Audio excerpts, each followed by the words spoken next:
আজকে সকালটা কিন্তু কোনো কাজবাজ দিয়ে শুরু করিনি। দেখো চলে এসেছি ডাক্তারের কাছে ছেলেকে নিয়ে।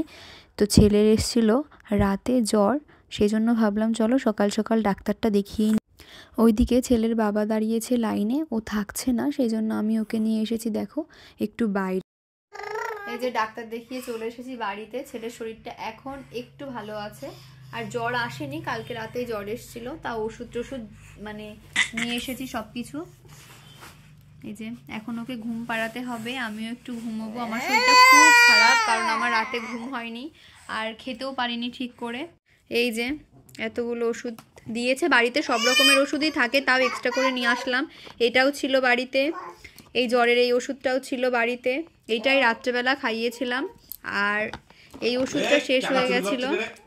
থার্মোমিটার একটা ছিল, ভেঙে ফেলেছিল ছেলে, আবার আর একটা কেনা হয়েছে। নতুনটা কই থার্মোমিটার? আর এই যে এটাও ঠান্ডার ওষুধ, এই যে ওষুধ। আর এই যে ছেলে এখানে ওঠা শিখছে। ছেলের শরীরটা আগের থেকে ভালোই আছে, মানে রাতেই শুধু জ্বর এসেছিল, ঠান্ডা তো টুকটাক মানে লেগে থাকেই ওর। এই যে ওষুধ নিয়ে পায়চারি করছে। আর কাচাকুচো তো আমি করেই গেছিলাম, স্নান টান সব হয়ে গেছে। আর ওখানে আছে, ওইগুলো কালকে কাচবো। জামা কাপড়গুলো আজকে আর কাচবো না, আজকে অনেকটা বেলা হয়ে গেছে। ডাস্টবিনের পরে রেখেছি, পড়ে গেছে জামাগুলো। আর এই যে ছেলে ক্লান্ত, কিন্তু খেলা বন্ধ দিচ্ছে না, একটু ঘুমোবে সেই ঘুমটাও করছে না। এই যে বাইরে চলে যাবে। কি বাবা? চলে এসেছি খেতে। দেখো কি কি খাবার আছে এখানে। আছে ভাত, আর আছে এখানে কাতলা মাছ আলু দিয়ে ঝোল, পেঁয়াজকলি ভাজা, বাঁধাকপি ঘন্ট, আর এখানে দেখো আছে লুচি। এই লুচিটা কালকে বুড়ির মা দিয়ে গেছিল, আর এই পায়েসটাও দিয়ে গেছিল। রাতে খাওয়া হয়নি, আছে আমার শ্বশুর শাশুড়ি হয়তো খেয়েছে, আমি খাইনি। আর এখানে আছে চাটনি। এই হচ্ছে খাবো, সব কিছু দিয়ে খাবো না, আমি শুধু মাছের ঝোলটা দিয়ে ভাত খাবো। চলো খেয়ে নিই ঝটপট করে। চোখে মুখে একটু জল দিয়ে দিলাম, বাড়ি আসার পরে দিয়েছিলাম জল, এখন আবার আরেকবার দিয়ে নিলাম। মানে এত ক্লান্ত লাগছে, শরীরটা খুব খারাপ লাগছে, মনে হচ্ছে 2-3 ঘন্টা টানা একটু যদি রেস্ট নিতে পারতাম বা ঘুমোতে পারতাম খুব ভালো হতো। এই যে ছেলের খাবার রেডি হয়ে গেছে, আর এই যে গানটা বন্ধ হয়ে গেছে, গান শুনছিল এতক্ষণ। হ্যাঁ, এবার মাউসটা নিয়ে এদিক ওদিক করবে, কিন্তু ও তো কিছু পারে না। দেখো তাও চেষ্টা করবে, এই যে এখানে নেবে, নিয়ে কিছু পারবে না, আবার নামাবে। এই রকম ভাবে ওর দুষ্টুমি সারাটা দিন চলতে থাকে। খাইয়ে নিয়ে তারপরে ঘুম পাড়াবো। অনেক বেজে গেছে, প্রায় 2টো বেজে গেছে, ওর এতক্ষণ 1 ঘন্টা ঘুম হয়ে যায়, কিন্তু এই কদিন ধরে কিছুই টাইম মতন করে উঠতে পারছি না আমি। বাচ্চা কাচ্চা না খেলে বেড়ালে ভালো লাগে, মানে একটু রাগ হলেও ভালো লাগে, কিন্তু অসুস্থ হয়ে যখন একদম নেতিয়ে থাকে না, একটু ভালো লাগে না। কি বাবা, কি বাবা? হ্যাঁ ও শোনো আমার। সন্ধ্যাবেলায় ছেলেকে খাওয়ানো হয়ে গেছে, আর ছেলেকে এখন ওষুধ খাওয়াবো। এখানে একটা অ্যান্টিবায়োটিক দিয়েছে ডাক্তারবাবু ঠান্ডার জন্য। ওর ঠান্ডাটাই লেগেছে, আর সাথে একটু জ্বরও এসেছিলো রাতে, তো সেই অ্যান্টিবায়োটিকটাই মেশাচ্ছি। ওই পাউডারটার মধ্যে জলটা মেশাতে হবে।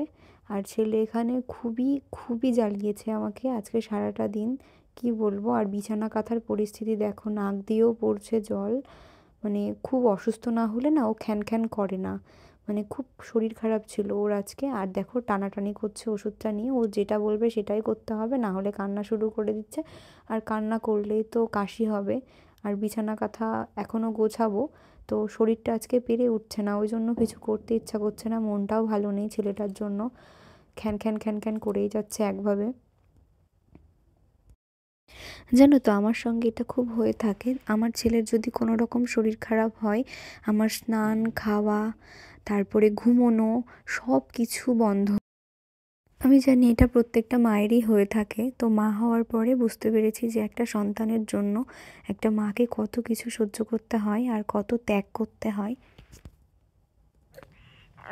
এই যে এত খিজি করছে আমার ছেলেটা, শরীরটা একটু ভালো না। কি বাবা, ওষুধ খেতে হবে না?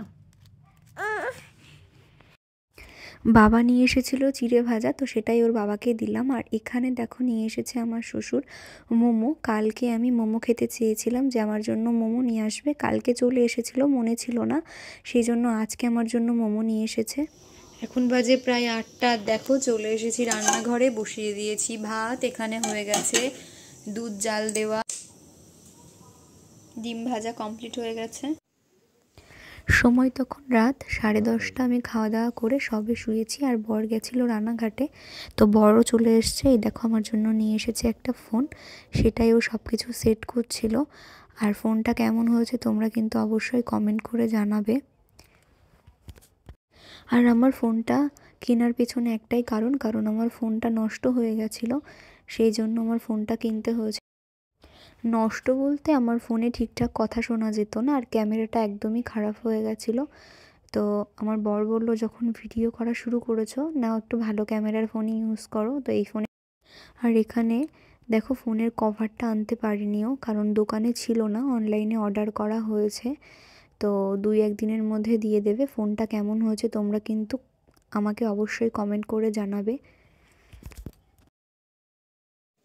তো আজকের ভিডিওটি এখানে এন্ড করছি। দেখা হবে নেক্সট ব্লগে। তোমরা সবাই ভালো থেকো, সুস্থ থেকো। আর আমার ভিডিও যদি ভালো লেগে থাকে অবশ্যই লাইক কমেন্ট শেয়ার করতে ভুলো না, আর আমার চ্যানেলটিকে সাবস্ক্রাইব করে দিও। টাটা।